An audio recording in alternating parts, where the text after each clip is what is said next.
and I just hit it. And now I can rename myself and we're all set, right? Thank you. Bye-bye. So I just had something pop up on my screen that says this meeting is being recorded, and by continuing to be in the meeting, you're consenting to be recorded. Did everyone get that? Yep. Yeah. Yep. Okay. And Judge Ehrlich, just thank you for all your efforts with this. I appreciate it, and PCCD appreciates it. I am the worst at technology, but I'm learning like an old dog. So we're getting there. All right, so it's now being recorded and we can start the meeting. I think we have everybody except somebody's coming late, I heard. Is that correct?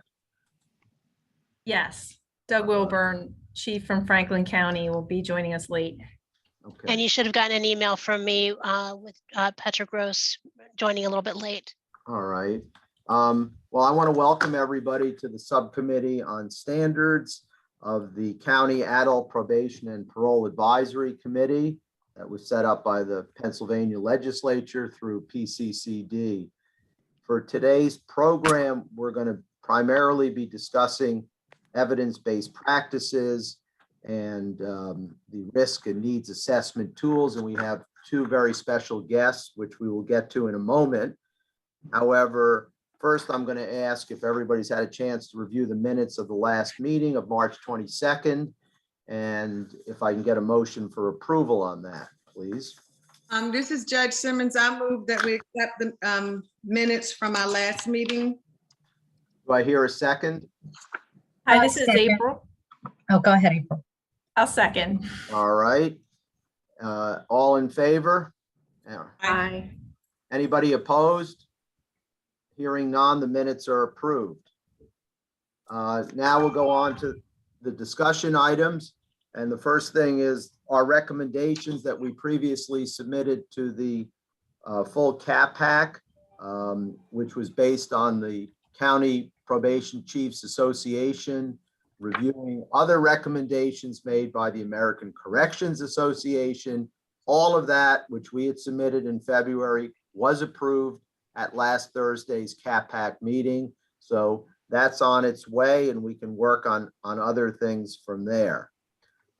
At this point, I'm going to ask Todd Bergman to give us a brief update about the Pennsylvania Chiefs Association Policy and Legislation Work Group.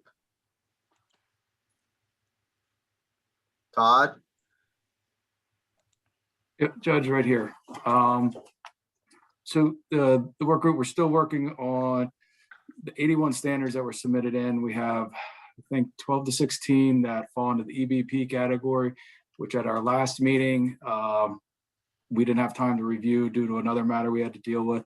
So the Chiefs Association Policy and Legislative Committee will take them up with Mark Carey's recommendations, which look really good, to then submit to Judge Ehrlich and Scott Kerstetter to take a look at them with our group. All right, thank you. All right, now we're going to get to the heart of the meeting. We've invited all members of the CAPAC to join us today, and some are with us, I believe. And that's to discuss evidence-based practices, measuring risks, needs of offenders, and the use of assessment tools.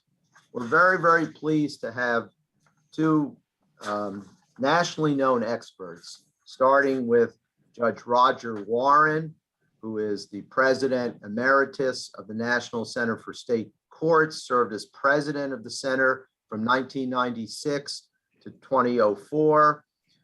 He also, from 2005 to 2012, served as a scholar in residence with the Judicial Council of California, where he coordinated the California Judiciary's criminal justice reform activities.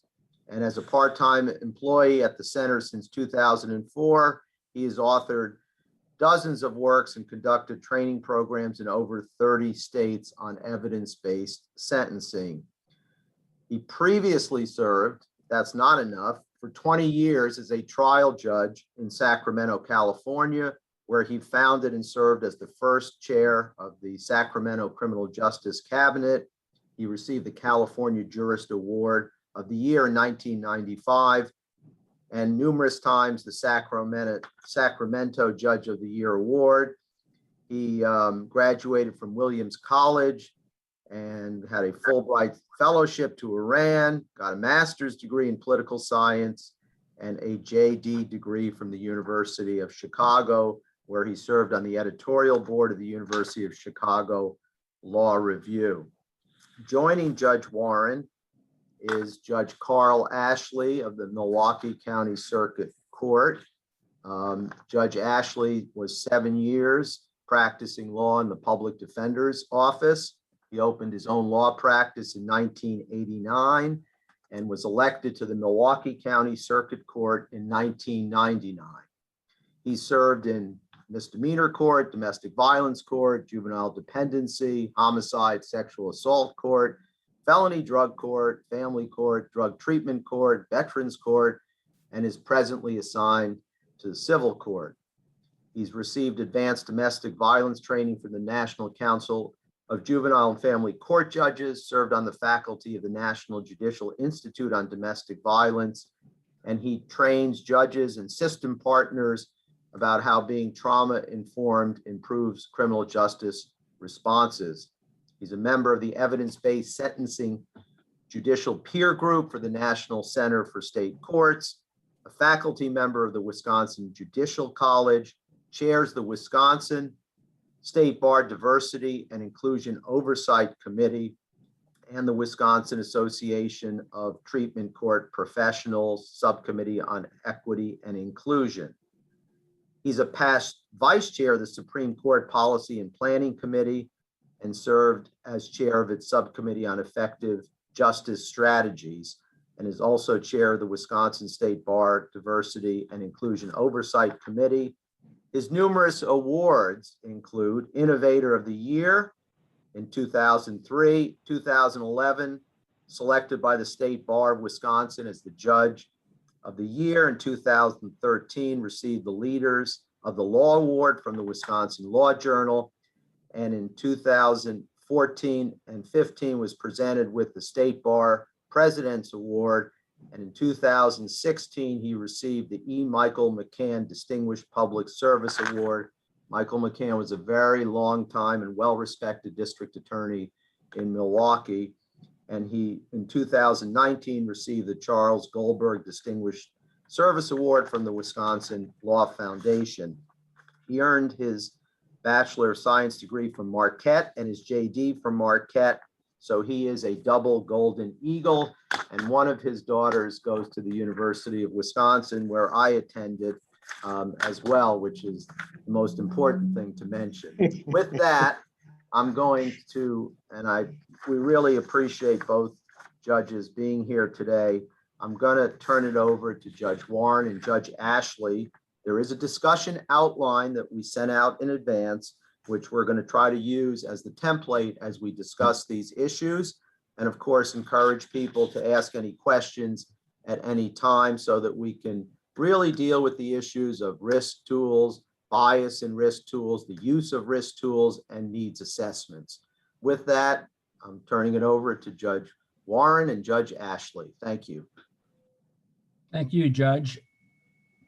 First of all, I want to thank you, Judge Ehrlich, for your graciousness during the last couple of weeks while you kind of walked me through what your hopes and expectations are for this program. That's been real helpful. And you also put me in touch with Ms. Idson, who walked me through the static risk assessment tool that the Philadelphia probation and parole folks used. That was also very useful to me. I wasn't all that familiar with that tool. I've asked her to join us today as well, and she is on there. Terrific. In light of my conversation with Ms. Idson, I want to just say make a few preliminary remarks before we turn to the issues discussed in this discussion outline. I think it's important at the outset to understand the principal difference between how a static risk assessment tool like the one in Philadelphia is used and how a risk need assessment tool is used. Although the issue of racial disparities is common to both. There's an important difference in how risk is determined under the two tools and how that ascertained level of risk is used. Based on the information that Ms. Idson provided me, the Philadelphia tool is obviously very highly accurate, highly predictive. But the risk measures is a static risk.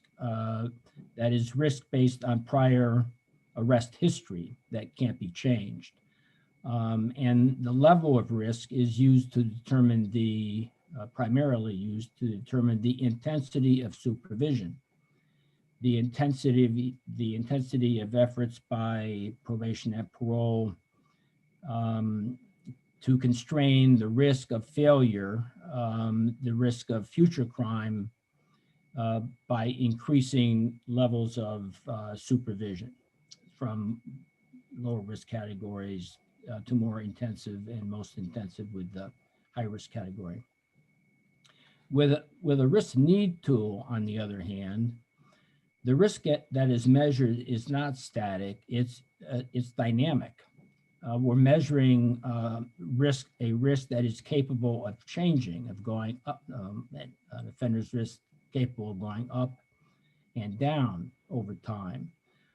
And the risk level is used not only to determine the intensity of supervision at the outset, but also to change the level of supervision during the course of supervision as risk on the part of the offender goes up and down.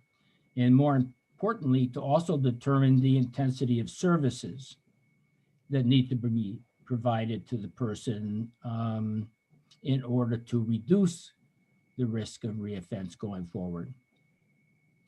So the needs assessment is used to determine what kinds of services, unlike the static assessment, what kinds of services are required to address the individual's specific criminogenic needs or those changeable dynamic risk factors in order to reduce the risk of reoffense. A high risk score on the Philadelphia instrument on any static risk assessment tool leads to an increasingly constraining set of supervision conditions. A high risk score on a risk needs assessment is somewhat more benign, if you will. It leads to potentially changing conditions of supervision. As time goes on, that high risk score at the outset can go down and conditions of supervision can be lightened or the other way around. And also that the needs portion of the risk needs assessment tool identifies what the treatment services are that can be used to reduce risk going forward. So with that introduction to kind of a major difference between risk and risk need assessments, let me turn to the principal topic of this discussion in the outline that Carl and I, Judge Gaston and I forwarded to you. The issue of racial disparities, which is the issue that we're going to focus our comments on. I'm going to take the lead in this discussion. I have spent a considerable amount of time researching and writing and training judges on these issues. But risk need assessment especially came along after I had long left the bench. And so I've never used one. Judge Ashley, on the other hand, is kind of the opposite. He came along after risk need assessment was kind of up and going, and in Milwaukee uses it regularly and has for years in a process that's been supported by the Wisconsin Supreme Court when it reviewed challenges to the risk need tool being used in Wisconsin and upheld it and upheld its use by the judiciary. So Roger, can I give a disclaimer before you start? sure. And first of all, I also appreciate the opportunity to have a discussion because it is a discussion. I would hope to get some feedback and inquiries about the efficacy of risk and needs assessments. And I will tell you right up front that there are disparities as a result of the use of the tool. There are. And you will find that, and by the way, I'm not a researcher. I mean, I've read some things, and Roger's a researcher, Mark's a researcher, and I've looked at their work. And in fact, their work has informed our discussions here in Wisconsin. But make no mistake, there are issues regarding disparities. And I'll give you my summary, which is you need to be very concerned about those issues and make sure that you're doing due diligence. But we're better with than without. And I'll get into more details as Roger talks a little bit more about the tools, risk. And it's important to say risk and needs, because I think marrying those two things together is extraordinarily important. Thanks, Roger. You bet, Carl. And so we turn to the topic. As Carl said, there are real and legitimate concerns about using about the racial disparities involved in the use of risk need assessment tools. But I think you'll conclude after we kick this around for a while that used properly, they can provide valuable and less biased information than would otherwise be available to probation in making probation-related decisions. So let's start kind of at the beginning, and you'll excuse me, I hope, if I'm sure some of you are extremely familiar with these tools and others may be less so. So just starting at ground one, what factors are considered by risk need assessment tools? First, the static factors, the factors that cannot be changed, like age, the age of the person and the person's prior criminal history. Those two factors right there, those two static factors that have very high predictive value, they probably account for, I don't know, close to 2/3 of the risk assessment in terms of its accuracy combined. But there are also obviously the dynamic factors, also things that can be changed that also have predictive value, and their benefit is they can be changed, so that by changing these characteristics of the person, you either, depending on the changes and how receptive the person is to the changes, you either increase or decrease recidivism. So these are qualities like employment, characteristics like employment, educational background, neighborhood, what part of town, attitudes about social things, who the person hangs out with, associates, drug use, and activities, what the person does with his or her spare time. All of those factors also predict recidivism to one degree or another. So the next question is, I guess, how do we measure the racial fairness of a risk need assessment tool? And this one, as you know, there's lots of research about this, and various researchers use different measures and different techniques. There are two that are very commonly used, though, and I just want to mention them because these are the two that you're most likely to run into in discussions about risk assessment and the fairness of risk assessment. The first is called the test of differential validity by statisticians, or error rate balance, and the second is called predictive parity or calibration parity. The two are roughly equally accurate in predicting arrests among subgroups.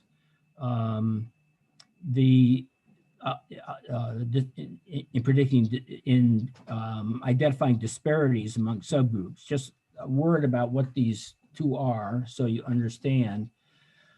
Differential validity means that the assessment is equally accurate in predicting arrests among subgroups. So for example, that would mean that it is equally accurate in identifying high-risk African Americans versus high-risk white offenders. That the error rates in saying that someone's high risk are the same for both. So in that sense, the tool is fair. It's giving a fair and accurate description, identification of whether the person is or is not high risk. The other factor is the predictive parity factor. Compares the arrest rates of persons that are, for example, assessed as high risk. And this factor would say that, yeah, but our tool, when our tool says that an African American is high risk, it is equally accurate as when we say that a white person is high risk. That is, African Americans and whites assessed as high risk reoffend at exactly the same rate. So you can see that both tools appear to have something to do with racial fairness. The problem is the next one. The problem is that if the underlying arrest rates, the so-called base rates, differ, that if whites in the sample being assessed offend at a lower rate than African Americans, blacks in the sample being assessed, that is, if they have different underlying rates of arrest, then it is statistically impossible for an assessment to meet both of the two measures we talked about. And so much of the research kind of waffles around this issue because some researchers will take a tool and look at it and say, this tool sucks. Look at the disparities. And another group of researchers will take the exact same tool, exact same data and say, no, it doesn't look, it's totally equal in its assessment. And it all depends on which of these two measures they used to determine it, to determine fairness. So all to just say that it's kind of hard to wade through the research in a way to kind of understand what's going on. And the underlying problem, obviously, based on what I just said, is that the underlying arrest rates aren't the same. African Americans tend to have higher arrest rates than whites. That is the basic underlying problem that leads to all of the disparities in these risk assessment tools. So let me just give you an example. In most of these tools, African Americans are arrested or rearrested at a rate of about 25 to 40% higher than whites. For example, with one particular tool that I mentioned later here, the tool that's used by federal probation officers in supervising federal probationers and parolees for the federal court system, the so-called PICRA, post-conviction risk assessment tool. I just looked in preparing for this just to give you an example. The arrest rate among the white offenders in that database was 24%, and the arrest rate among African Americans was 31%, 24 to 31. That's about a 30%, I think, difference in arrest rates. So that's in that 25 to 40% range that I was talking about. So that's significant. But just to put this in perspective, during the war on drugs in the 80s, blacks were arrested on drug charges at 8 times the rate of whites. That's 800%. So you see, all this is a little bit relative. And in fact, the largest source of disparities in these tools is with the prior criminal history. And in the prior criminal history, a principal contributing factor is disparities in drug arrests, even still, because even still, I think it's down from 8 to 1 like it was in the 80s, and now it's like 2 to 1 or 2.5 to 1, based the last I saw, which was research that came out like a year ago or so, looking back a year, so maybe 2 years ago now. So maybe I should, maybe should I just pause here for a second, and so that in case there are any questions or comments so far? I'm not sure this is the best or only place to stop, but Well, Roger, let me just add a little bit to that, because this base rate prior criminal history is the majority of what they use to determine the risk. correct. And it's baked in the cake for people of color before you come out the box. So I just think that, acknowledging that, I mean, just on the front end, say, we know that because of the way our society is, that African Americans, people of color, are going to be determined to be a higher risk for a larger grouping.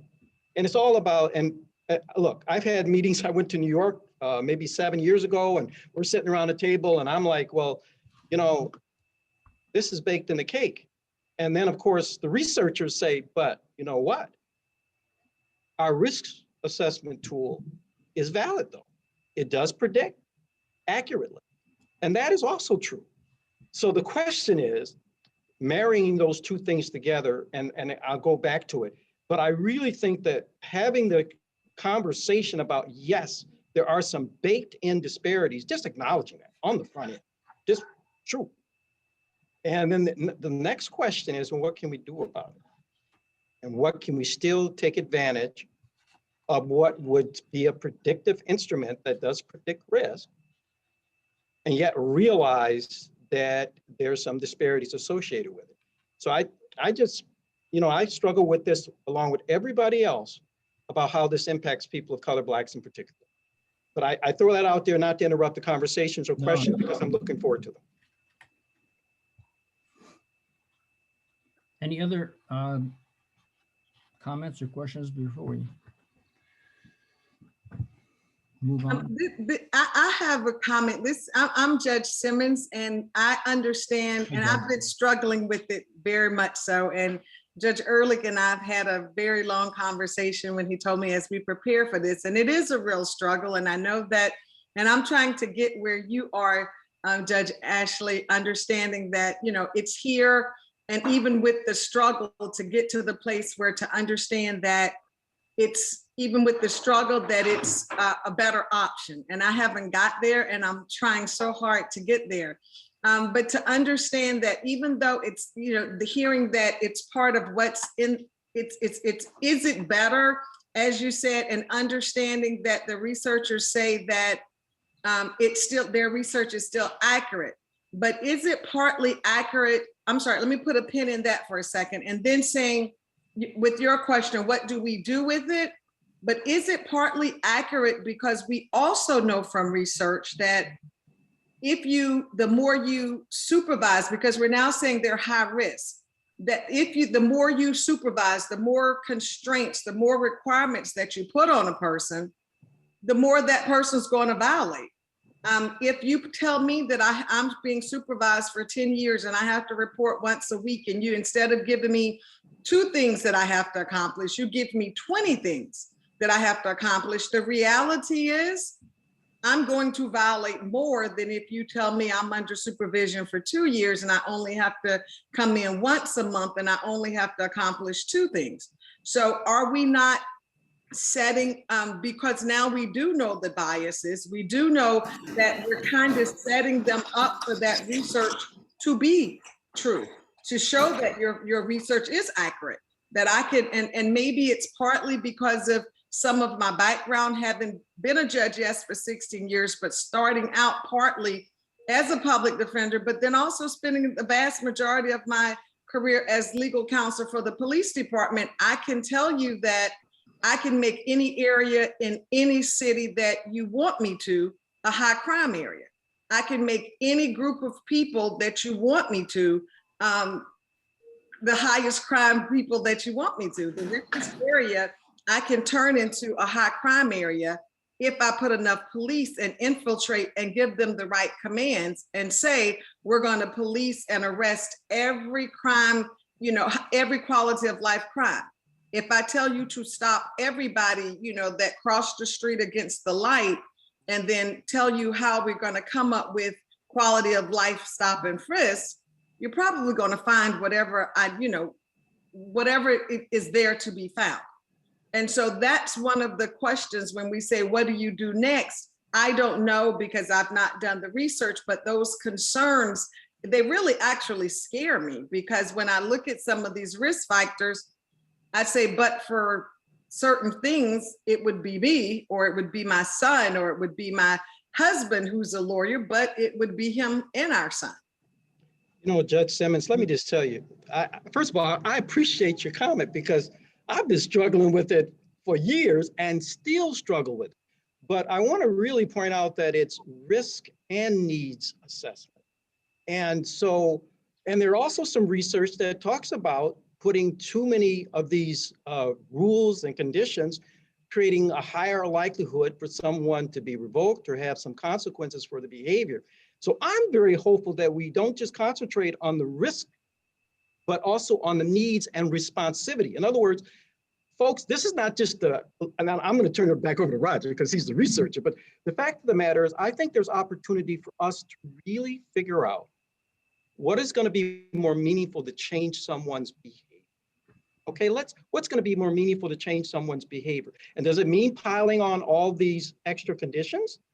Or does it mean a more focused set of conditions that would more directly address those issues that is causing the person to be likely to reoffend? And so I just think it gives us opportunity, but I'll go to you, Roger, because I know this is your wheelhouse. Well, I think Judge Simmons hits the nail on the head. I mean, the question really is, what are you going to do with the risk assessment? And I tried to address that issue a little bit in my opening comments in describing the difference between the Philadelphia static risk assessment tool and risk needs assessment tool. With the static risk assessment tool, the challenge is the one you talk about. That is, if folks that score high risk on the Pennsylvania tool are going to be, that if the risk score is going to be used to put them in intensive supervision, and that's it, just kind of lock them down as best as possible over a period of time, it is highly unlikely they're going to come off supervision someday in better shape than when they went on. The fact of being on intensive supervision over that period of time, if that's the only intervention that took place, they're going to end up being more likely to commit crime, not less likely, because the things that are driving them to commit crime haven't been touched at all. And maybe even, and now worse because of the frustration and resentment based on the form of supervision. A risk need assessment tool, on the other hand, tries to do quite the opposite. It tries to focus on those high risk folks, and it uses the assessment to focus on those high risk folks, the folks, as you point out, who really need an intervention, that is, among whom you want to reduce risk. So it focuses on those people that we really got to focus on, but then it uses the needs portion of the assessment to identify what characteristics of this person are the least likely to get him or her into trouble, and let's reinforce those factors, and what characteristics of this person are more likely to get him or her into further trouble, and let's try to reduce the influence of those factors through appropriate interventions, services, not jail, not incarceration, not punishment, treatment services of one sort or another. So the whole point about risk needs assessment tools, as opposed to risk assessment tools, is that they are designed to change offender behavior, They're designed to take that person who is high risk today and see if we can't get him down to moderate high risk tomorrow and moderate risk the month after that and moderate to low, maybe 6 months or a year after that. And maybe there's another arrest in there, but over the course of 1, 2, 3, 4, 5 years, risk is coming down. And ultimately, the person is out of the criminal justice system. That's the whole purpose behind addressing the factors that you can change that will reduce risk going forward. Judge Warren, this is Kelly Hodge. It's nice to meet you and Judge Ashley. I used to be the DA in Philadelphia, and prior to that, I was a public defender in Richmond, Virginia, which is where I started my career in practicing law many years ago. And A town I know well. and so my perspective on this, and I also had the opportunity, Judge Ehrlich reached out to me and we chatted quite a bit before today. So I've been looking forward to this conversation. There's so many more questions I have regarding this than probably answers, if I'm being quite honest. You know, I look and one question, one side of the pendulum in my mind says, well, if not this, then what? If we don't have this, then what else do we have? What other alternatives are out there? And then I go to what you just commented on, and I feel like there's such a need for a deeper dive, which I've done, you know, my mental acrobatics on to myself about the sociology of people, the psychology of people. You, as you say, what factors go into their behavior that make them high risk? Who potentially subjectively is assessing those factors? So I assume those factors, whether they're static or non-static dynamic factors, is going into that risk assessment piece. But how do we really change? And this is based on age and experience. How do we change somebody's behavior? I would have clients that were much older and kind of set in their ways. So we all knew what we were dealing with. And those set in your ways clients, I would tell them, you know, let me just go ahead and get you back time and get you our probation papers, because that was the easier way for them to, in essence, live their life, hoping they would not reoffend, knowing that I could not fix their home situation or their addiction situation. I would try to do other things, and we had made those attempts.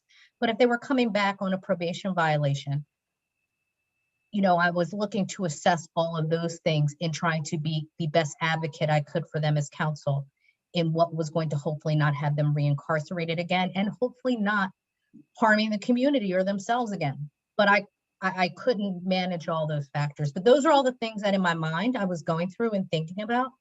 You know, it's just very, very difficult to, you need some mechanism to measure. Human beings are the ones doing the measuring, because they're not being measured by, you know, individual like robots. And with that comes potential subjectivity in that assessment. So I just say all that to just kind of share my thoughts on what I'm thinking about as we're having this conversation and discussion, because I do believe there's value in risk needs. I think the need piece on the risk need, which Judge Ashley commented on a moment ago, involves a lot of listening. And I don't know if people are asking the right questions and truly listening to the answers that are given, or whether they are so regimented in what they're doing for the purposes of their job and what they expect to potentially hear, that they are not individualizing the mechanism in order to go ahead and hopefully have this person change behavior and not reoffend, and giving less demands or placing less demands on them, because we know with greater demand, it would go to what I said before, which is, you know what, let me just get you off papers. You have 2 years back time. You know, you're back in here again every 3 months, you're coming back in. It's breaking up your job cycle. It's breaking up your family. You're looking over your shoulder every day. Let's just go ahead and get 6 months and get you off papers and call it a day. And they would be like, okay, Ms. Hodge, you know, or okay, Ms. Kelly, that's fine. So that's all I wanted to share. Well, you've kind of hit the nail on the head in terms of some of the key ingredients involved in effective interventions or ineffective treatment. You're right that sanctioning folks is much less effective than providing incentives. And we know that from the research. Threatening to punish people doesn't motivate them to change their behavior. It motivates them to not get caught. And we just, in effect, kind of induce them to figure out new ways of getting around the law or trying to get around the law. So threatening people with future sanctions if they continue to misbehave is kind of counterproductive. Incentives, on the other hand, are very effective. If you, and they have to perform, before they get the reward. And if you say to someone, hey, we're supervising you twice a week now. If you successfully attend this substance abuse program for 2 weeks, I'll drop it down to 1 a week. If you, after that, continue to attend for 2 months after that, I'll drop it down to once every 2 weeks. But you don't get the reward, reducing the terms of supervision, until first you demonstrate that you've made behavioral change. So this is the opposite. This is not trying to catch people doing something dirty, it's rewarding them for doing something clean. So that you're right. That's like a key principle of effective behavioral change. I just want to add, okay, Roger, if I can just intervene. When I was in drug treatment and veterans treatment court, some of the philosophical things that we did for the programming was 4-to-1, 6-to-1 incentive versus some kind of adverse consequence for behavior.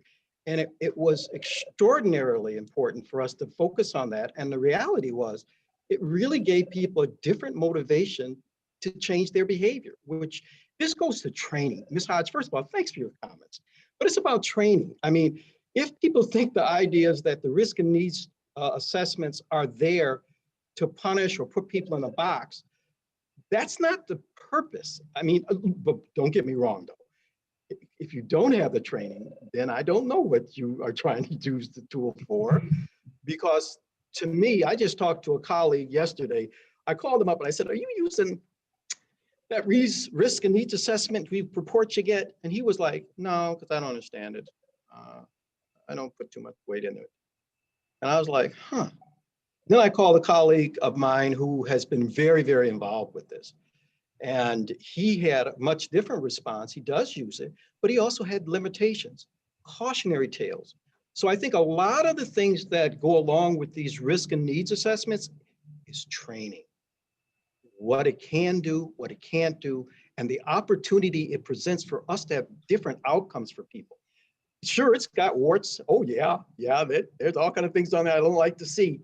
But there is the potential, and quite frankly, it's just to go back to the old days when it was all subjective, when all the judges and maybe probation agents, I'm gonna do it on my own. Intuitively, I feel I got it, so I'm gonna make the decision about this person. And realize, it's more so in the judicial realm, I suspect, but we realize it's augmenting what you already do. It's not to replace it. And we also know these risk and needs assessments don't tell you about what one person's doing. It doesn't. It doesn't tell you that one person. I mean, like, all of you know all of this.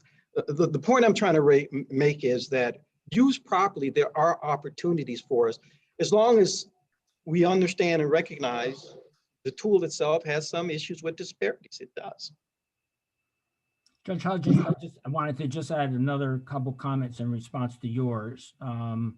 One is that actuarial assessment of needs, not just risk, but of the needs factors, those dynamic risk factors, the changeable risk factors, is more accurate than subjective assessment. That is, my opinion, talking to you about whether you have a drug problem and how bad it is not nearly as accurate as an actuarial tool assessing whether you have a drug problem. My assessment about what impact the people you hang out with is having on your behavior is not nearly as accurate as an actuarial assessment of what who your associates are, who your companions are, is having on your behavior. So another benefit of risk needs assessment tools is that it gives you a more accurate read on what the issues are that need to be addressed, as opposed to you trying to sit there and guess. And under the research, you're more likely to guess wrong than right, and compared with the risk assessment tool. And the other comment I wanted to make is that I think you mentioned something about that a lot of this has to do with the attitudes and motivation of the person we're talking about.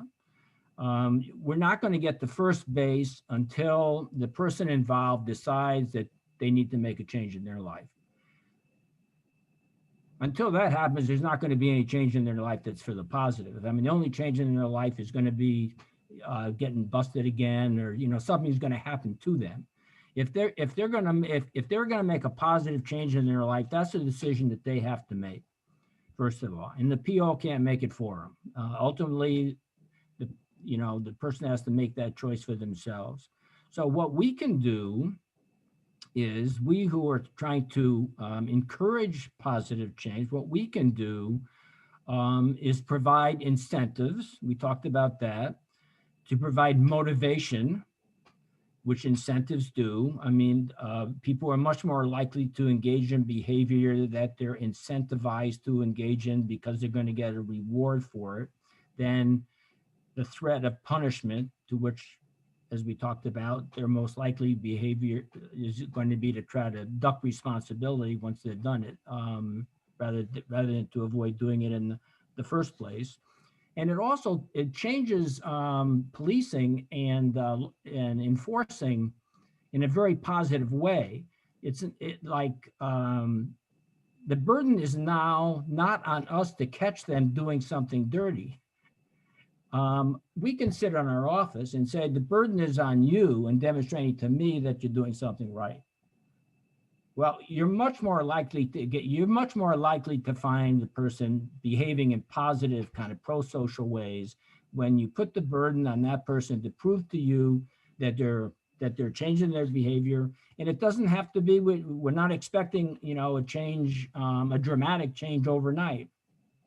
So, we're not going to go out there and say, don't ever use drugs again. I mean, that's not going anywhere. I mean, the person's using drugs for reasons. They like it. It makes them feel good.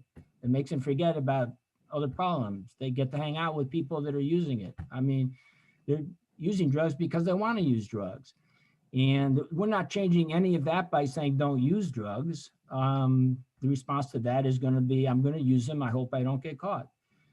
So give people incentives to get off of drugs. If you get off of drugs, we reduce this, the terms of supervision. We take some of these conditions off, or actually, like drug courts, give them a reward. I mean, here's a free movie ticket, or something. But all of these kinds of responses are driven by the use of risk need assessment tools. You can't do any of this if you don't know what those those changeable risk factors are in an individual case. That's what the needs assessment gives you. It tells you, what are this person's particular risk factors, and then I'm going to say to this person, let's put this little problem you got over to one side. Let's put this other problem over to this side, because I'm pretty convinced, based on this assessment, that those may be problems, but they're not driving criminality. So let's just put those aside. Here's some issues you have that are important. And now let's work together and come up with a plan, step by step. What's step one? What's step two? What's step three? Let's get together again. Then we'll talk about steps 2, 3, and 4. Get together again. We'll talk about steps 3, 4, and 5. And all of that is made possible by the use of a risk need assessment tool. If you don't have that information, I don't know how you would do this.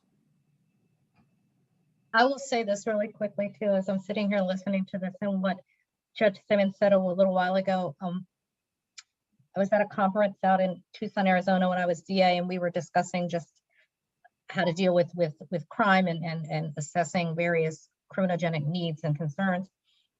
And I think at the time that Arizona State University, or maybe it's the University of Arizona, one of them is near Tucson, they had just done a bust at the university, I believe. And it reminded me that when I was in college, they also did a very large bust, the feds did, of three fraternities for narcotics. And they picked the weekend of the Grateful Dead to do the bust. So a lot of them weren't actually in the houses at the time. But I say all that to say, if you seek it, you shall find. If you want to get it. And so there are those individuals right now in university settings that are doing as much, if not more, than somebody on the corner of, 52nd in Baltimore down in Philadelphia, or whatever corner that you know best in your various neighborhoods. And it's whether they can get away with the behavior, whether they are, I had individuals I represented who were doing crimes enrichment to support their families. They were doing what they did so that their mom didn't turn tricks. They were doing what they did for some, in their mind, perceived greater good. And also the perspective of, do I have an addiction problem? Do you have a drug addiction problem? Are you addicted to drugs? No, I'm not. Well, how often do you smoke? Well, I smoke weed 3 times a day. Well, to me, I might say that seems like a really big problem. But to that person and whoever they engage with socially and societally in that setting, that might be nothing. It's what everybody does. So it's digging deep into this, and it does go to the training for me and making sure the people who are conducting these assessments, the human beings behind the tool, know when they look. And I appreciate the use of the word tool, because when I think tool, I'm thinking what we're discussing, but other people think, what's in my toolkit? Like literally, do I have a hammer? Do I have a Phillips screwdriver? Figuring out what you need in order to effectively fix whatever it is. So if your analogy is I'm trying to fix a car or a carburetor and I need to pull this out, you figure out that tool. So I really think that piece is really important. I don't think the people who are on the ground all know which tools you use. You give them a kit, they're like, oh, I have this great kit. And then they're like, well, I'm just using the same screwdriver or hammer or the claw end of a hammer or the other side. I'll use the wrong end of the hammer in order to bang in the same thing to try to get the same effect. And it's not going to work.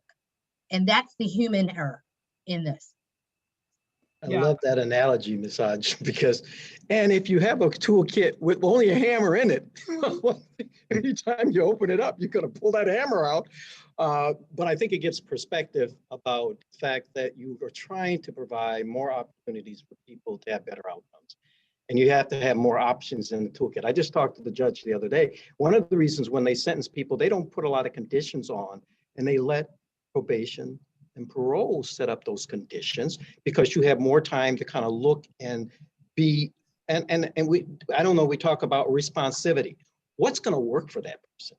What is going to be meaningful to help that person's behavior and deal with those criminogenic needs, but also just to help turn their life around. And so it's about training. And I just love this opportunity to have these discussions, because I'm in the same boat that you guys are about worrying about what are people doing on the ground floor with the information. What are they really doing with it? Yeah, I think the point that both of you are making, to me, it involves this, in part, this concept of engagement.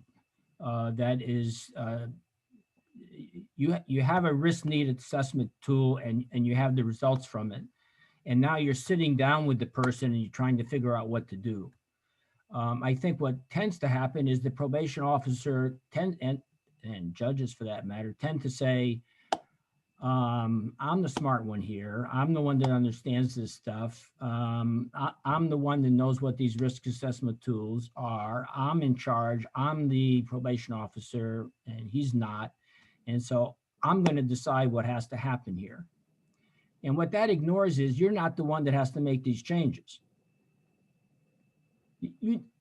What you need to do is change your behavior and put the burden on the person who's responsible here.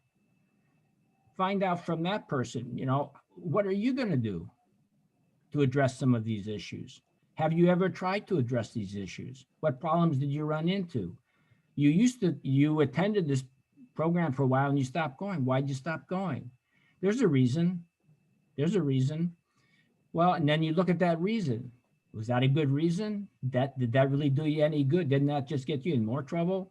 And so using this information not to kind of preach or decide someone else's future for them, but using it to help them educate themselves about themselves. What is it about my behaviors? What is it about me that's getting me into trouble all these times? Is it the people I hang out with? Is it my drug use?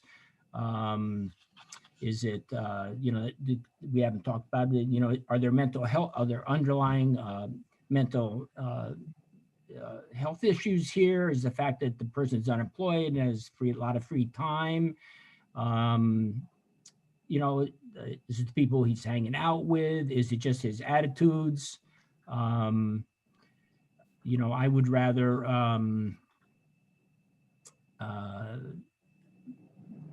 there's two sides of the coin.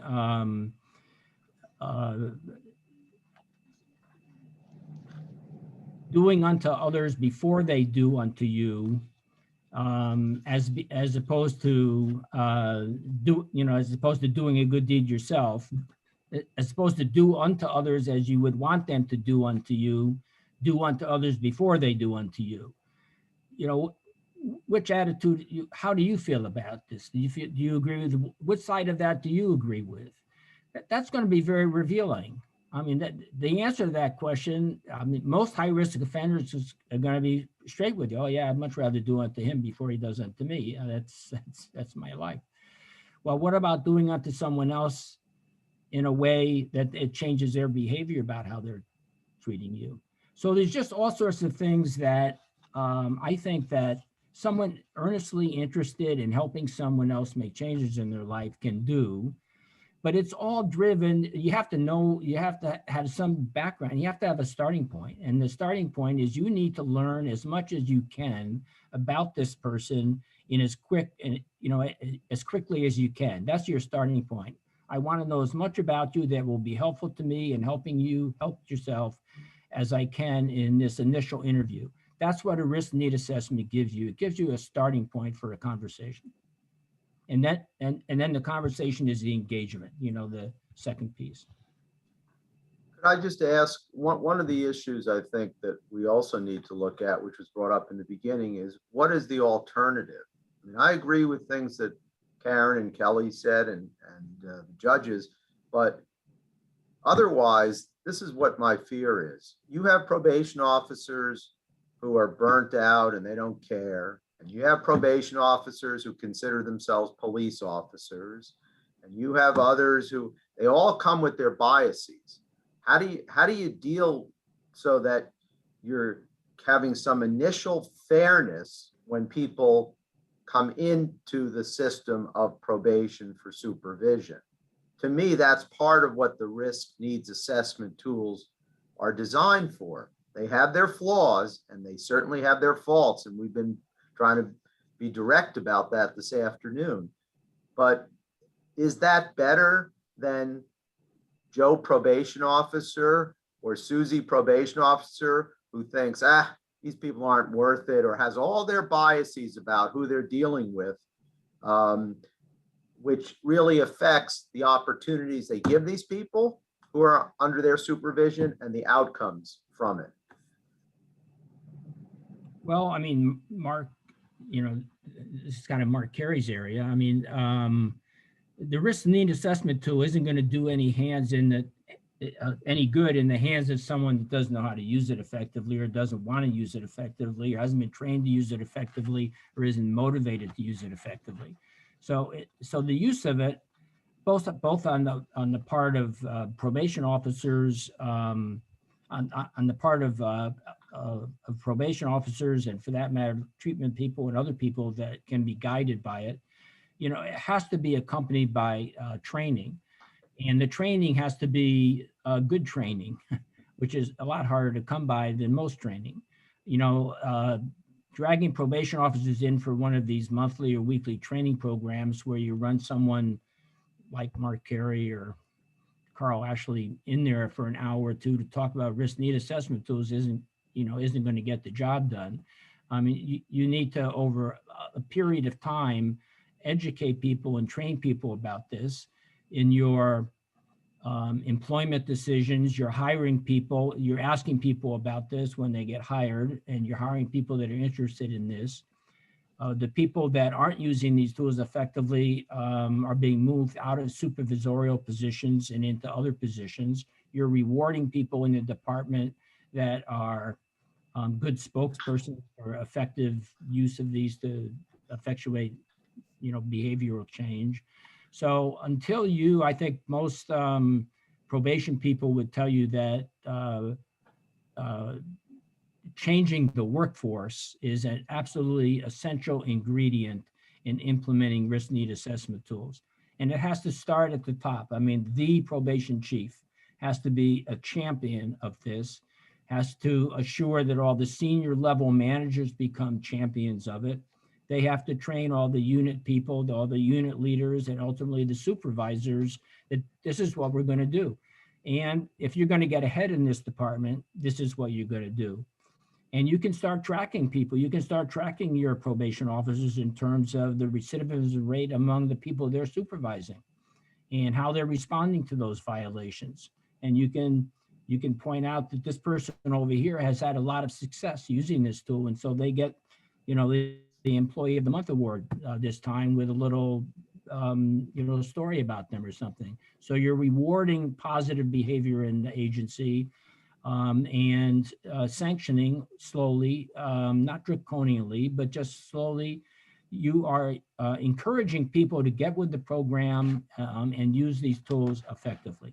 If you don't do that, you're right. A new tool in the hands of the employee with the old habits, they are going to do the minimal amount they can do and get away with it in the department.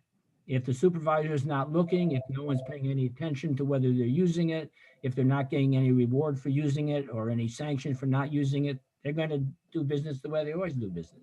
So it has to be accompanied by,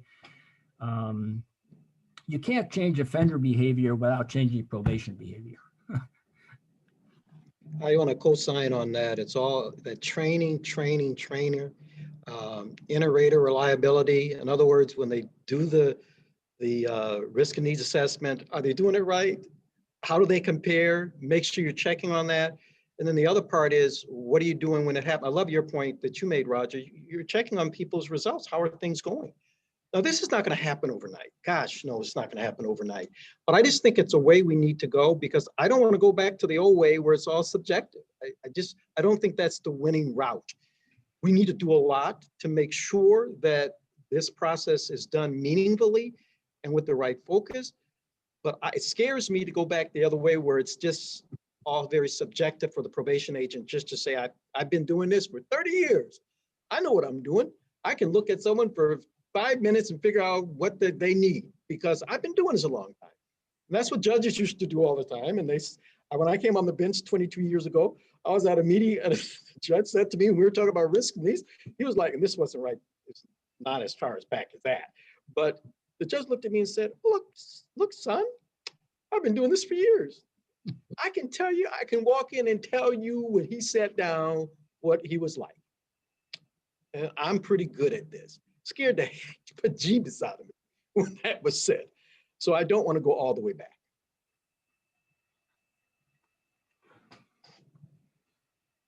So let me just get a little guidance from you folks at this point. You want me to kind of pick up where we left off here, or are there other topics or themes that have come up here that you think are more fruitful to talk about?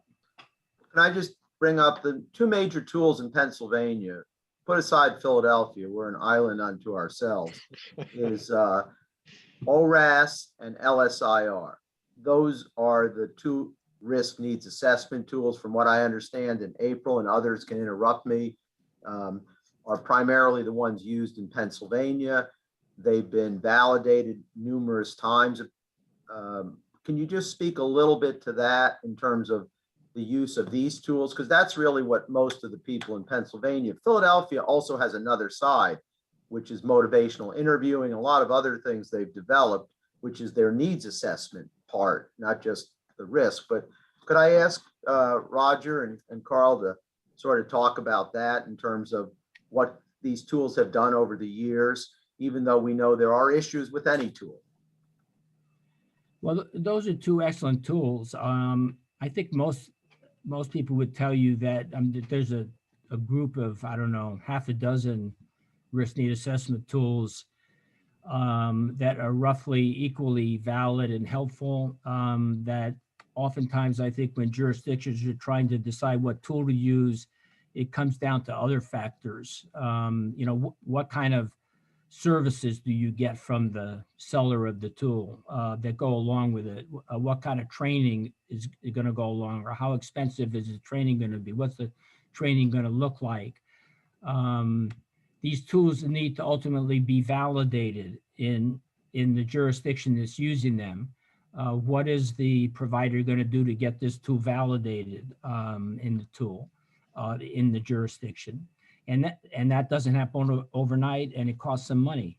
And then even if it's valid, once it's validated, it still has to be what they would call calibrated. It has to be kind of fine-tuned from time to time, because things change in the community.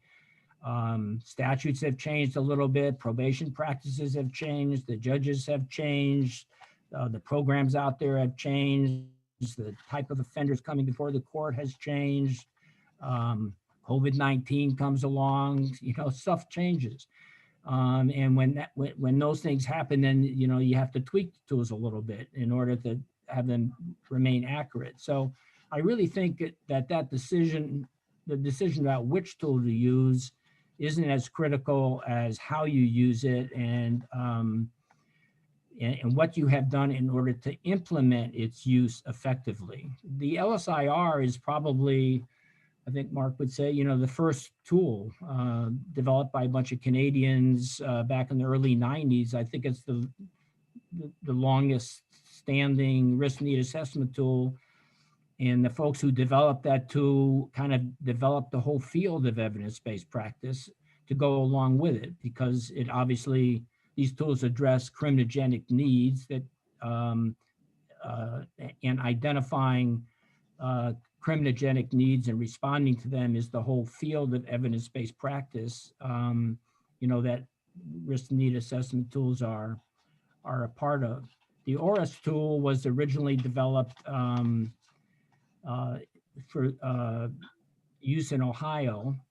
And Mark and I both know the people there that developed that tool.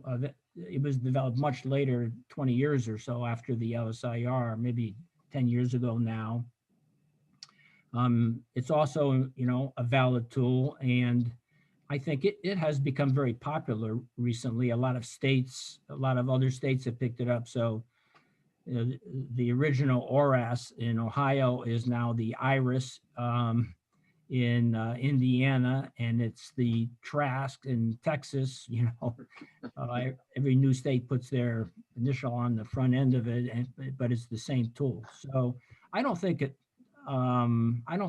matters that much. I think that you'll find that the decision will ultimately be influenced by cost, accessibility, what kind of training comes with it, what kind of reporting are you going to get out of it, how easy is it to automate, you know, all of the practical issues involved in implementation.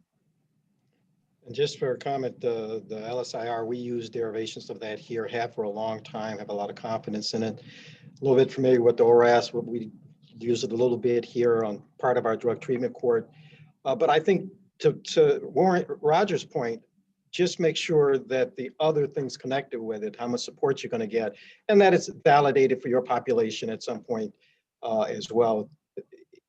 So to the extent that the two tools you mentioned, I think they're good tools.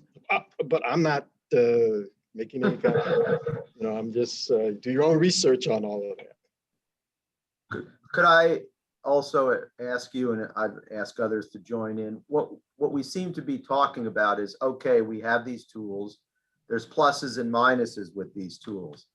The question is the culture in the probation department and changing that, the training, everything we've talked about, and also among the judges in order to make this the most effective and constructive system we can make it. Never perfect, but trying to get it better. So that, for example, judges shouldn't be setting necessarily the requirements. It should be the probation department. And perhaps recommendations, and maybe this is beyond our subcommittee, but I bring it up anyway while we have, lucky to have Carl and Roger with us, that there should be probation policies to terminate early after a certain periods of time. Earn time, good time policies. If you complete X and Y and Z, you get 2 years off or 6 months off, whatever it is. These kind of ideas were very close to being enacted by our Pennsylvania legislature last fall, but it didn't quite make it in terms of probation reform. But it doesn't necessarily have to be in the law, as I'm thinking about it. It can also be in our evidence-based practices and what's encouraged in probation departments to get people off of probation quicker, cut the costs, and make the supervision more effective. Using the tools as the beginning point to be able to separate people, but also that it has to be that even if you're high risk, it should be reevaluated every 6 months or whatever periods of time are appropriate, and how people can be stepped down instead of you're high risk and that's the way it is.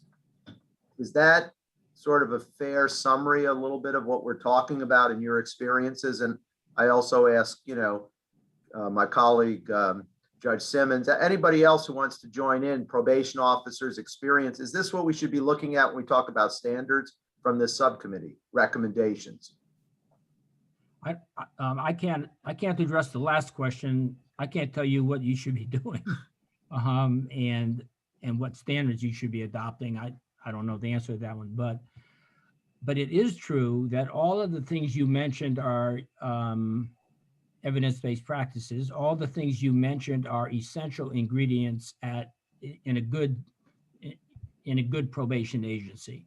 The risk need assessment tool is only going to be helpful if the people who use it know what they're doing and are using it properly, so that it's implemented properly. And then all of the other things you mentioned are other things you can do to affect behavioral change. So we talked about incentives earlier.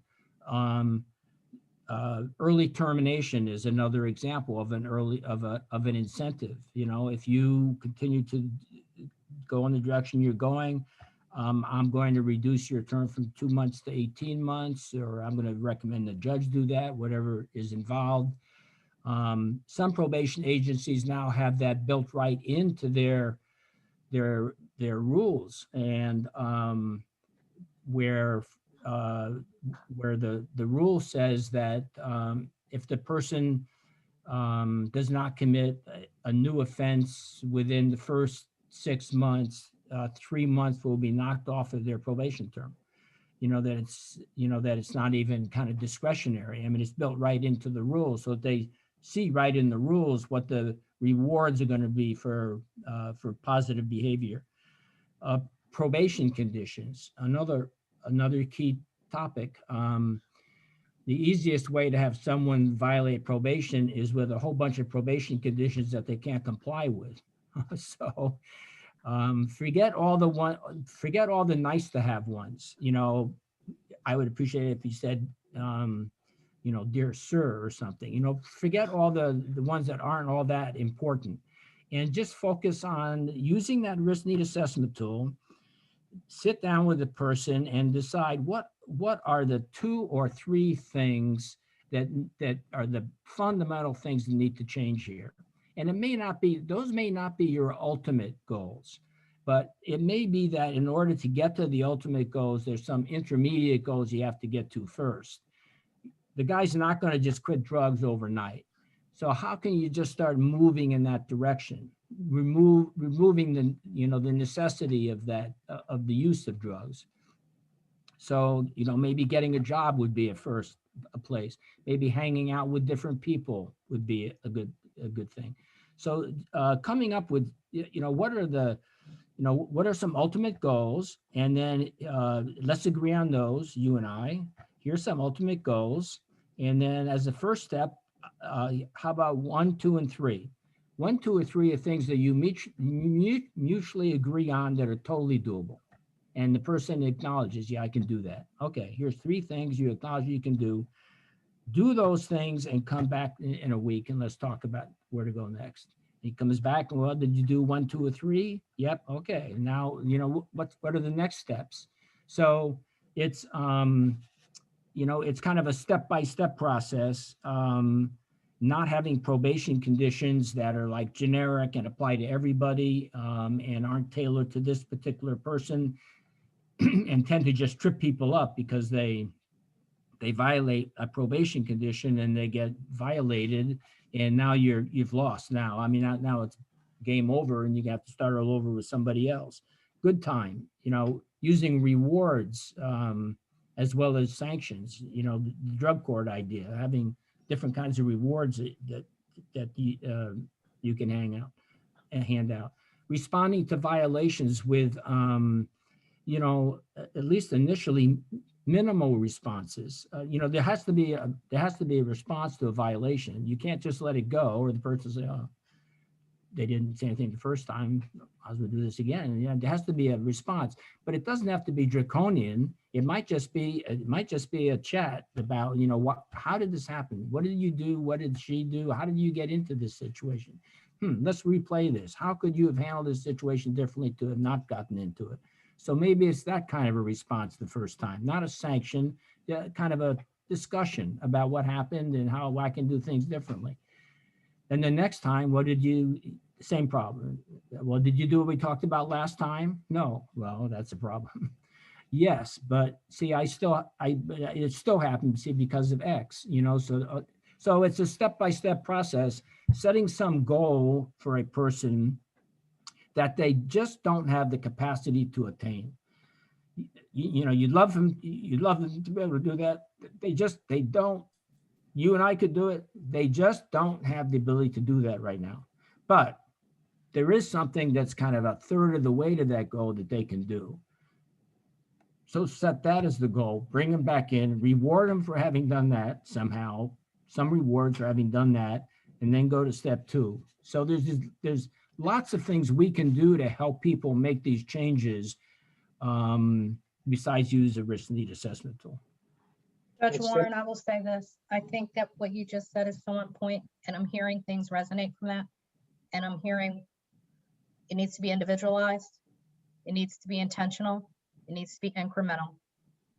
You need to do those things in order to go ahead and be potentially effective. I will also say, if I ever had a client on probation terms beyond 2 years of supervision and they weren't in a structured program like a drug court or some other type of programmatic kind of reporting back mechanism, something's wrong.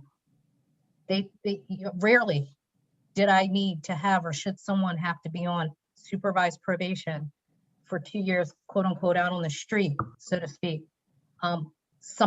There's a disconnect where you're not doing right by him or her, or something's happening. No one should be on it that long. You should be incentivizing to get people off and getting them released from it if at all possible. And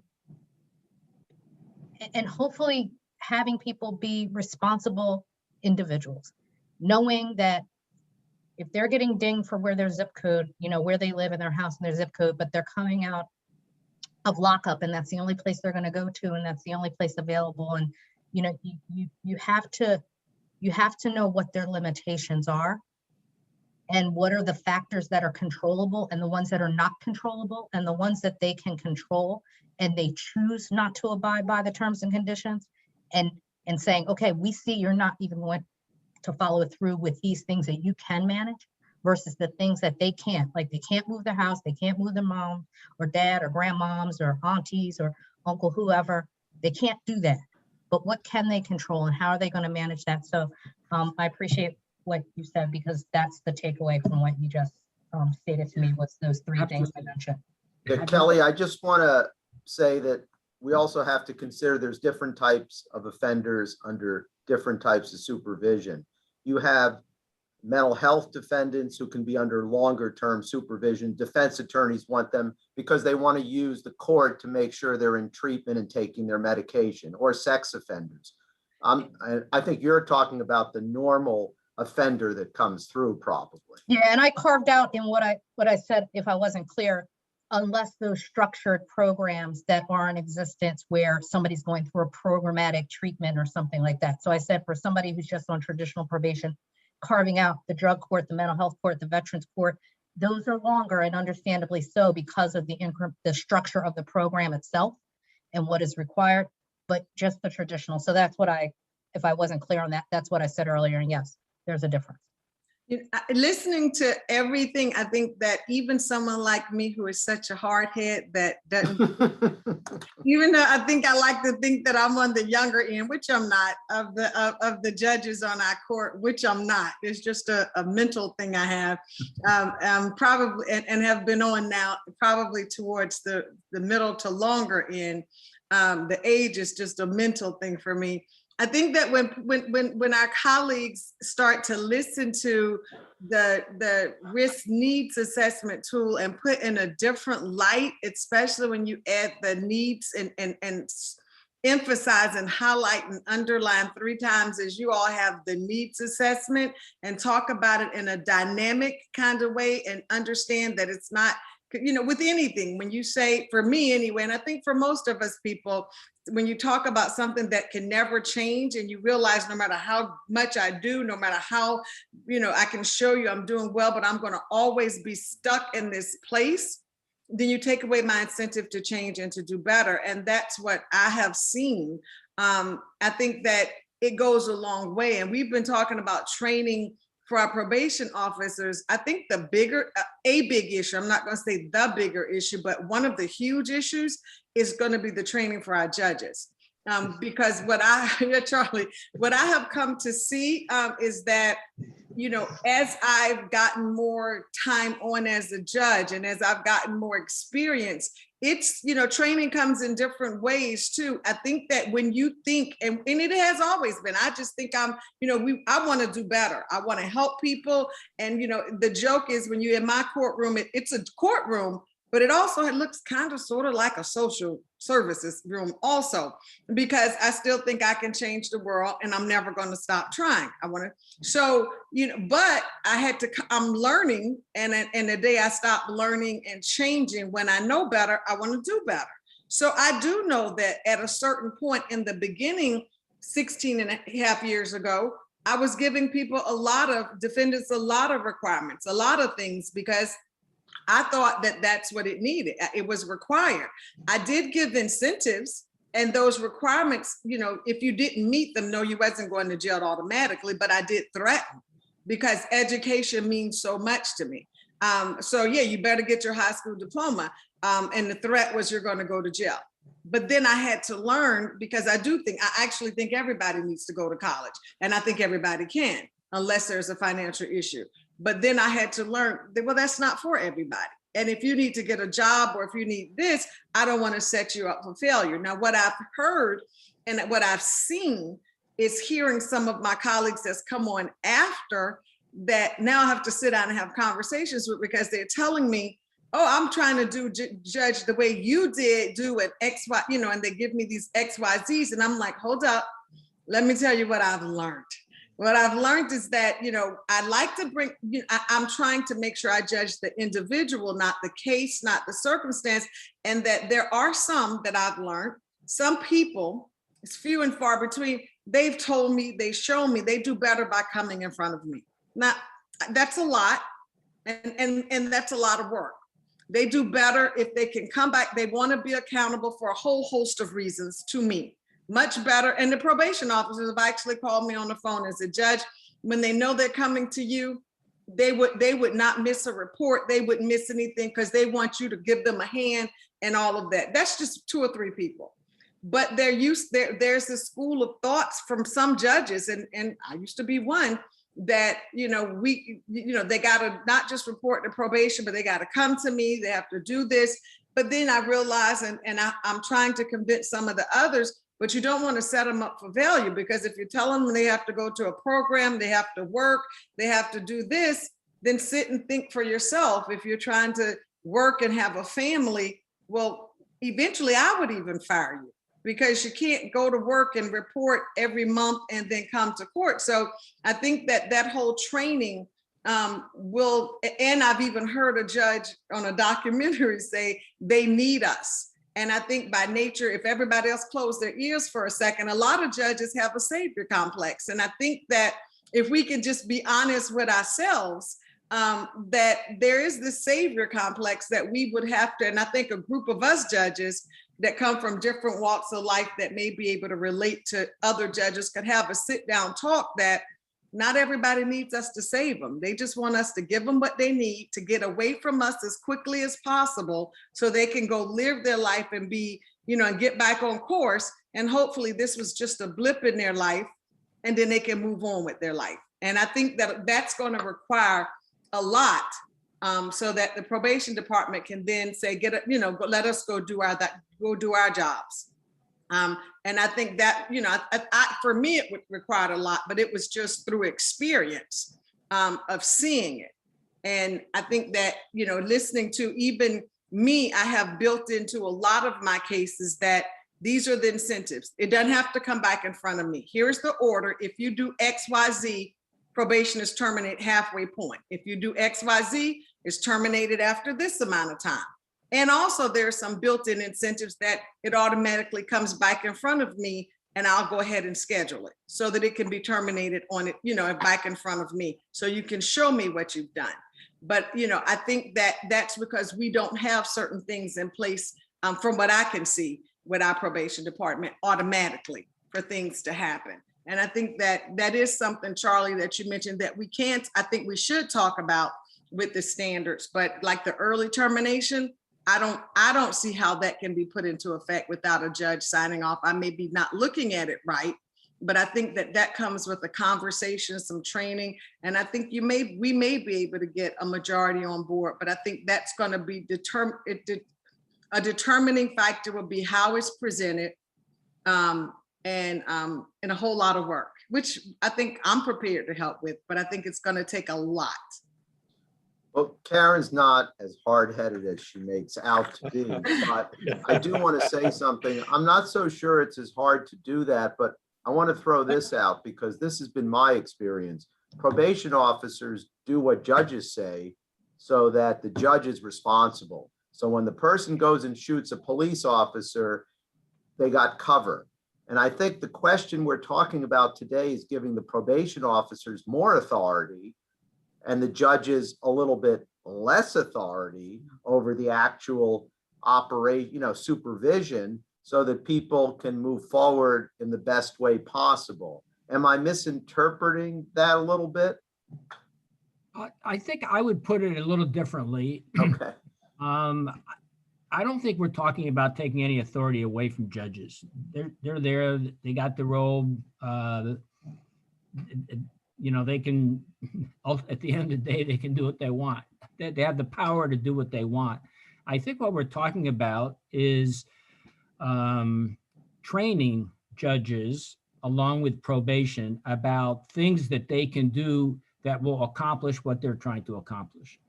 And I think a lot of judges do what they do because they think it's helpful. They think telling someone that they better do A, B, or C, or they're going to go to prison, they think that's helpful somehow, that the person actually might be more likely to do A, B, or C because I threatened him with prison if he didn't. And we just know that's not true. If on the other hand, the judge or a probation officer says, why don't you do X? And X is totally doable. And the person agrees to do X. You say, well, do X. And then there's some sort of a reward about that. And then it's do Y, something also totally doable. And now slowly the person gets confidence, hey, I can do this. I can do A, I can do B. And you just keep ramping it up. And ultimately you say, look, if you stay out of trouble for 3 more months, 6 more months, I'm going to recommend termination, or I'm going to recommend reducing your probation from 3 years to 2 years. You just little incentives, they build up. And I don't think the judge has to do that. Judge can. I think probation can. If I was a judge, my ideal situation would be I get along probation and I are on the same page.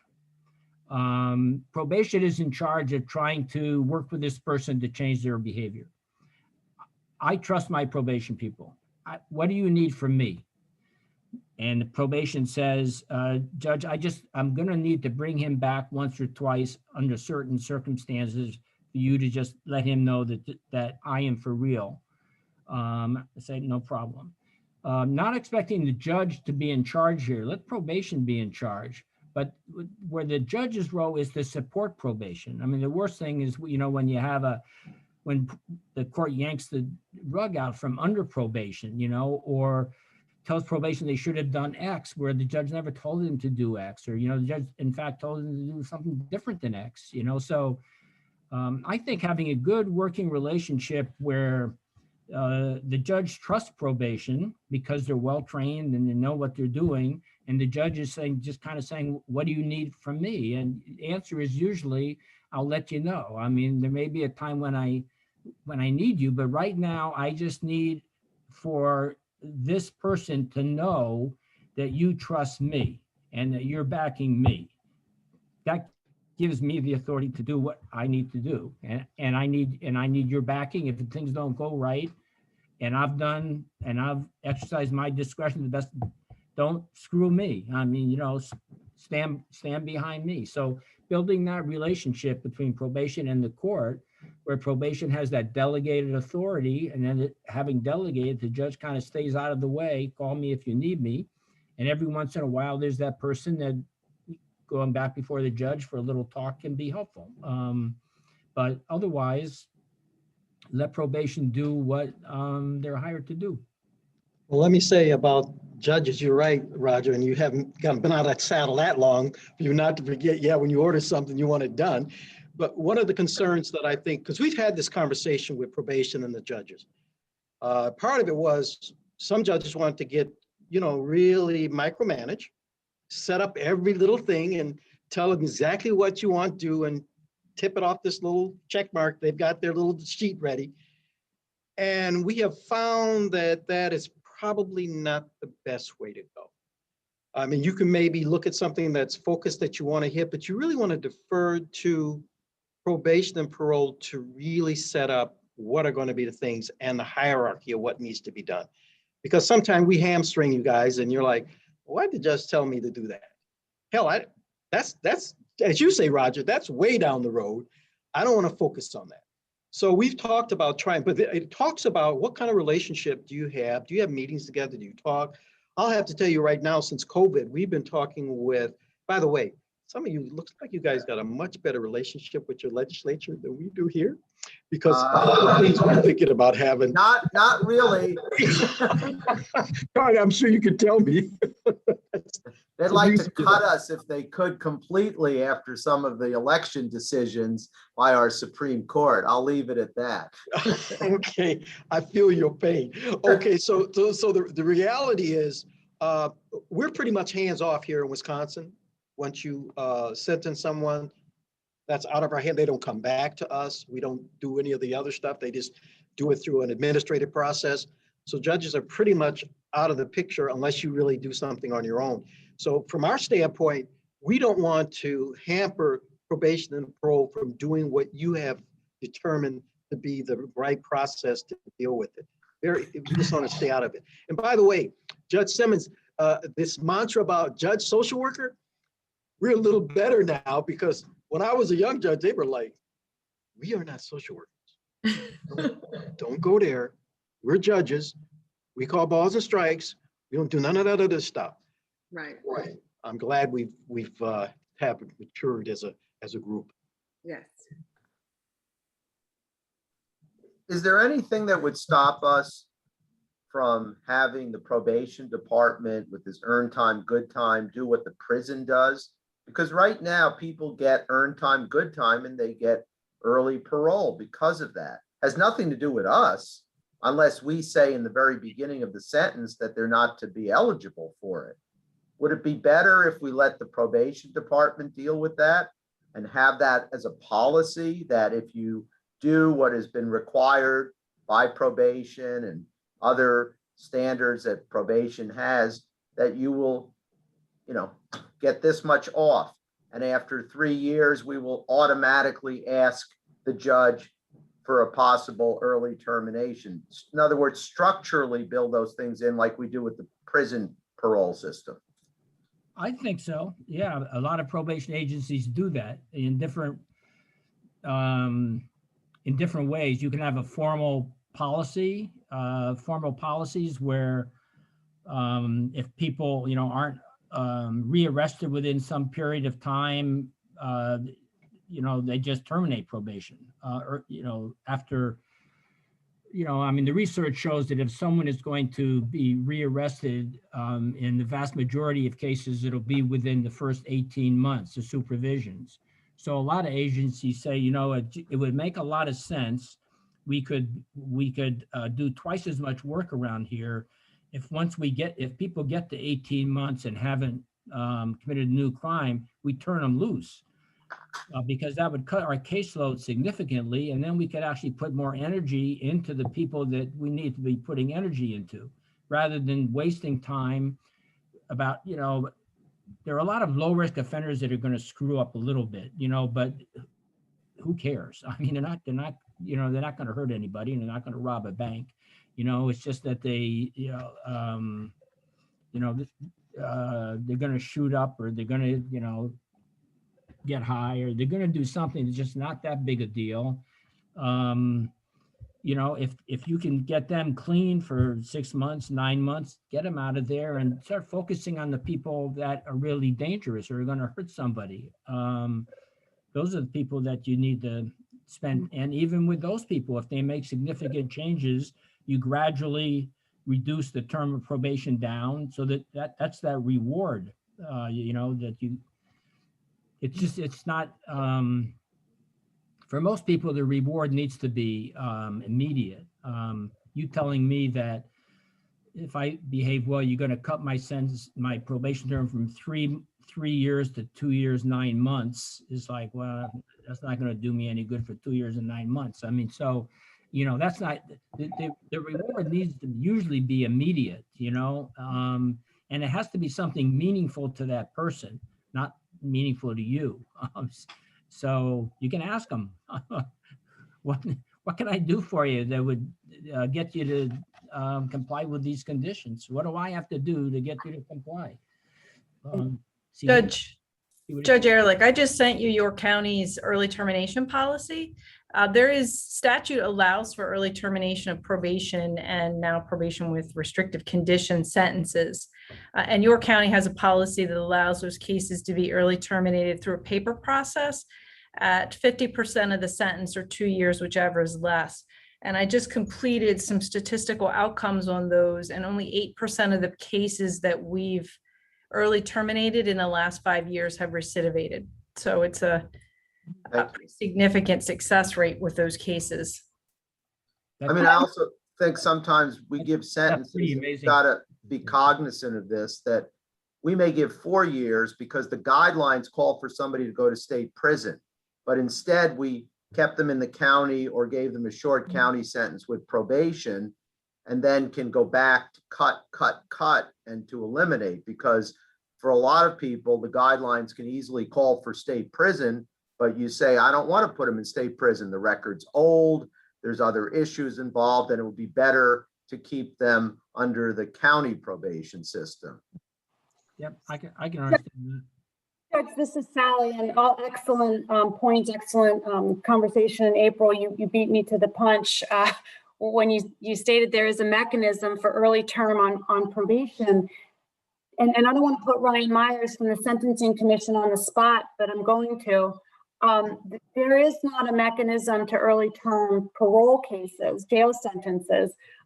It's statutorily, my understanding, not permissible in the Commonwealth.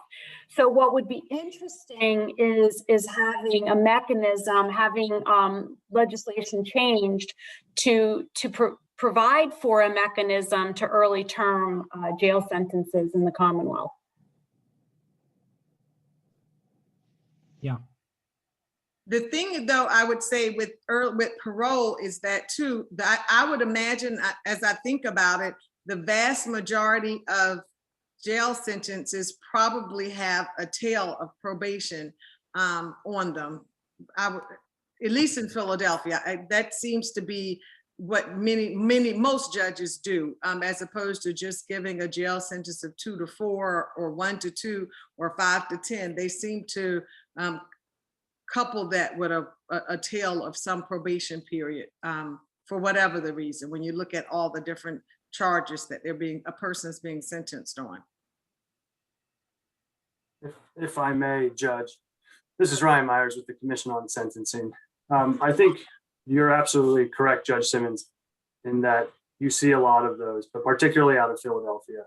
I think that's certainly not unique to the Commonwealth, but I appreciate the courts that you sit in are felony courts where many of the trial judges across the Commonwealth are hearing misdemeanor cases. And I think we'd have to look at the data, but I know we've been spending a lot of time looking at Philadelphia, and it certainly is a common practice that you have maybe shorter county jail sentences followed by consecutive periods of probation. So split sentences even on a single count. And I think to everybody, in this room and discussion around probation, split sentences are often a problematic scenario for individuals as far as, eventually being successful in getting off of supervision. But to Judge Ehrlich's comments, and I appreciate them certainly from the commission side, I mean, we have guidelines that are particularly retributive. And we have guidelines that in the vast majority of all cases call for imprisonment. And that's changing. That will be changing someday, hopefully sooner than later. But I think you're right in those particular areas where you have either stale prior records or particularly egregious instant offenses that call for higher cases. You're balancing the scales of justice, if you will, there, and providing community-based supervision because it's your discretion, our system's advisory. But it does end up with these longer terms of supervision. So for whatever that was worth, I felt compelled to respond. This is a great discussion, by the way. I've sat through 10 years of development of risk assessment from the commission standpoint. And so I appreciate listening. I don't know if that's a nightmare or not, Mr. Myers.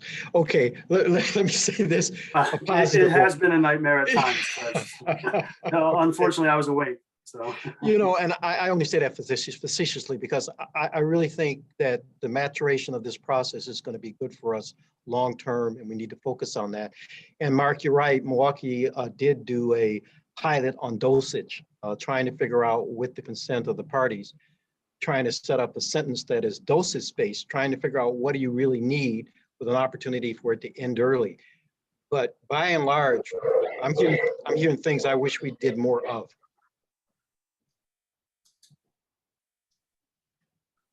Are there other questions or thoughts people have while we're discussing this, or have we pretty much discussed everything that the committee, subcommittee, and full committee members who are here would be interested in as we deal with the risk and needs assessment tools, recommendations on standards, and some of the other things we've brought up this afternoon? And I'd like to just throw in, we got about, 2/3 of the way through that discussion paper. And I think we've covered a lot of the rest of it. But if there's anything in the rest of this discussion outline that you'd like to talk about, I'd welcome that too. Is there anything you want to highlight, Roger? Especially on page 2 that we haven't talked about, or things that we should just be considering for the future?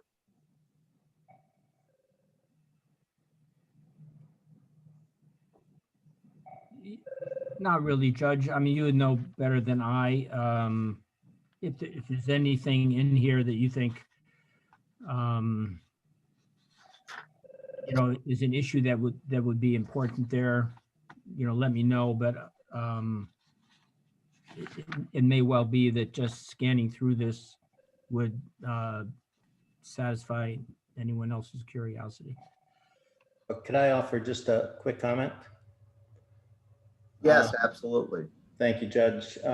Thank you so much for sponsoring this. This has been fantastic.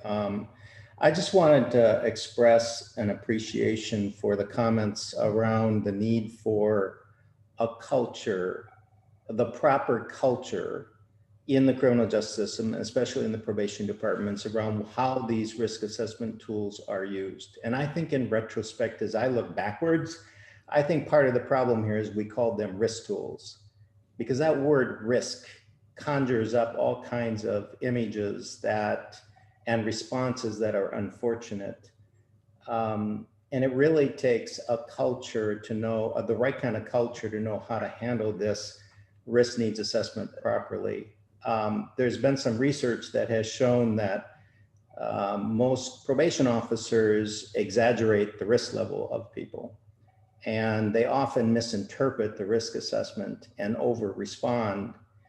And the issue of having a culture in the probation department that responds appropriately to these tools is really, really important. And one of the things that I was asked to do once many years ago was to write a short 3-page paper called The 13 Questions Every Judge Should Ask Their Chief Probation Officer. And it's designed to ask the chief probation officer, what are you doing with this risk assessment tool? How are you ensuring that it is reliable? How are you making sure that you're using rewards over sanctions? How are you using your authority in a way to steer people toward behavior change as opposed to loading them up with too many conditions? So anyway, I just want to say this whole emphasis around making sure that the culture that receives this or actually conducts these assessments are doing it in the manner as intended is really, really important.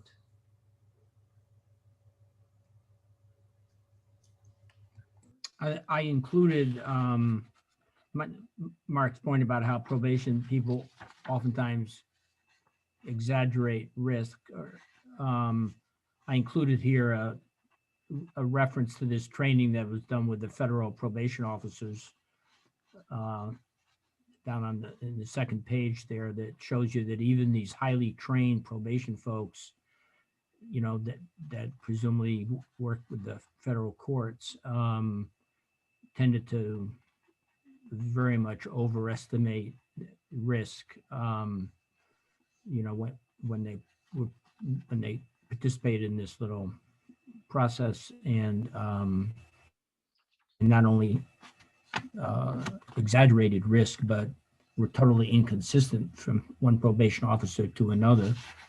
So those are both issues that the probation agency, you know, that are the use of a risk need assessment tool is designed to address. If I could just add one more thing before I get off here. I mean, one of the issues with the disparities, I think one of the positives regarding that is that these assessments, these tools, focus and identify the disparities in our society. And so it's an opportunity every chance I get to say there is research that shows there's systemic disparities in our society that's over and over again validated. They are disparities. So even though they are frightening and things we need to address, it's also an opportunity to get that message hold out there, although it shouldn't be a surprise, but there's research to support what we already know. If I may, just to echo the judge's comments, and I'll stop because this is not about the Commission on Sentencing, but it's risk related in the research, but particularly on the policy development side.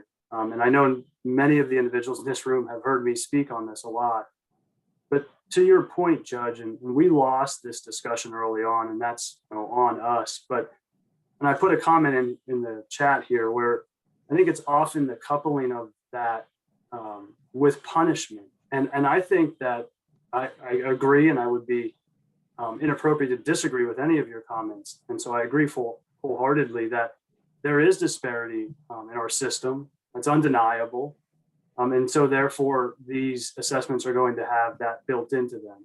However, it lays it bare and places it on the table. And I think what has been informative for me, and I don't want to speak for our commission members, but is the opportunity to, for lack of a better phrase, draw a bright line, and know what we're dealing with moving forward. But to the degree that you use these, and that's why I'm so interested in today's conversation, is how do you use them? And this is where we lost the sort of the public policy discussion of it, because it kept being rephrased as punishment.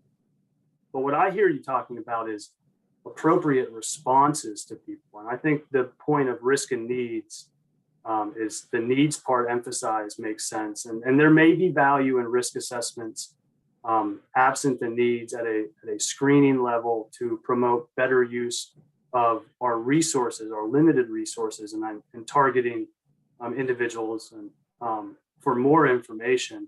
So anyway, I just, I think this is a great discussion, and I appreciate your comments. Yeah, I think that I'm a little bit familiar with I know a lot of your colleagues there at the Sentencing Commission, and I have followed a little bit the travails over the years. I think it's kind of, some of it's kind of unfortunate. On the, one of the important things that we can all do, is get the low risk folks out of the system as soon as possible. They may have committed a relatively serious crime, but once they've done their time, if they have committed a serious crime, and if not, with a very, whatever, a light and appropriate sentence of community service or whatever it is, but get those low risk folks out of the system. You'll be surprised at how many low risk folks you have on probation. And if you got them out of there, it would just allow you to devote a whole lot more time to the medium and high risk folks who really need your help. And just to comment on that, one thing, Roger, you're absolutely right. In Milwaukee, that's one thing we've been able to do. Defer those folks. They never charge. As a young judge, I'm embarrassed to say this, but 20 years ago, when I got a low risk person, I put so many conditions because I thought to myself, I don't want you coming back. So I'm gonna put all this stuff on you so you won't come back. And then lo and behold, when the research came out, I just sat in the room going, are you kidding me? Are you kidding me? All the harm that I did over so many years. And so the reality is we are learning to do better based on research. And so to your point, getting those folks out is huge. I will say this, and I know we're about to wrap up. Sometimes nomenclature and how things are phrased identifies for us mentally as well as outwardly what our priorities are. And so something as simple as making this a needs risk assessment as opposed to a risk needs assessment could potentially change the mindset of what's the priority here. The needs are first. We're a needs behavior risk assessment. We're looking at needs, we're looking at behavior, and then we're assessing risk, because what you may hear first may be what you are taking away as the priority potentially in doing the work. Just as thought. It does for me, like to hear it, it even makes me listen, because I shut down. I know me, and I can be honest about me. To hear the risk, and Charlie, as soon as he said that to me, before I could even let him finish his sentence, I was like, well, I disagree with it. I mean, before he could even tell me which assessment he used, I'm like, well, I think they're bad. Let me tell you why. And I shut down. But I've always said that even from when the Sentencing Commission held their hearings here, I knew the legislation had passed, but then to hear the full, even to hear the different words and to hear this presentation, and I'd read the same material, but hearing it presented a different way and a different, with a whole different, for me, it feels like a whole different goal. I think that's what it is. And it may have been saying the same thing, but it just sounds like it's structured a different way. It makes me open up to like, oh, the possibilities are different as to what we could achieve. So it's human nature. You're exactly right. We hear, and whatever we hear first will automatically embed, and then everything else potentially could be buried underneath it. We, even during this conversation, weren't talking about needs initially. Now we're ending and leading with needs as opposed to risk. Yeah. And we do this work for. And I just want to push back a little bit. I appreciate the fact that you're much more persuaded by the needs side of this discussion than the risk side, because that is the important thing about a risk need assessment is the need side. But I think it's dangerous to overlook risk, because if you focus just on the need side, you're going to end up supervising a lot of people and put a lot of effort into people that don't need it. And it's going to diminish your effectiveness with the people who really do need it. It's fun to deal with low risk people. You know, they show up in your office. They say, yes, sir, and yes, ma'am. They do what you tell them to do, you know, but that's because they're low risk. You're wasting your time. Those folks are going to behave that way without you. With all due respect, I'm sure you're doing a good job. A low risk person doesn't need you. They need to be left alone. The longer they're in the criminal justice system, the more likely they are going to be to run into other folks in the criminal justice system and end up in more trouble.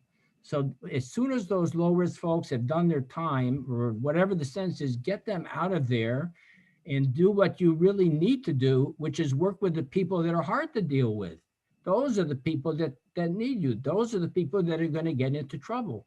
So I understand the idea of that, you know, of wanting to focus on the needs, but I do think that intellectually you have to do the risk thing first to get the low risk folks out. Once you get the low risk folks out, then I agree with you. You should focus on the needs of the folks of the moderate and high. And Judge Warren, I understand it, and I'm thankful for that. I the risk I can handle, because I think I agree with you, and that makes sense to me, that if we don't have the risk, then we can't get to what that group need. But I had not even heard the needs at all. So I hadn't even heard the needs. And when you hear the folks up here, I guess, talk, it's always been, it's just, we got to get to what that risk population is, and that's it.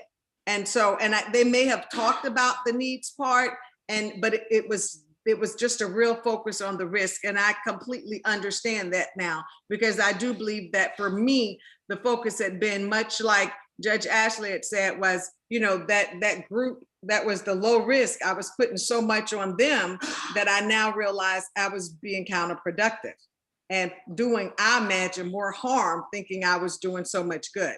And that's the group that they probably could have supervised themselves. Probably didn't need anything, actually. I think that's right. Okay. Yeah, and I would agree. I think what I was saying, and they both are equitably important. They both deserve the level of importance. I think that one, meaning the needs piece, was getting buried behind the risk.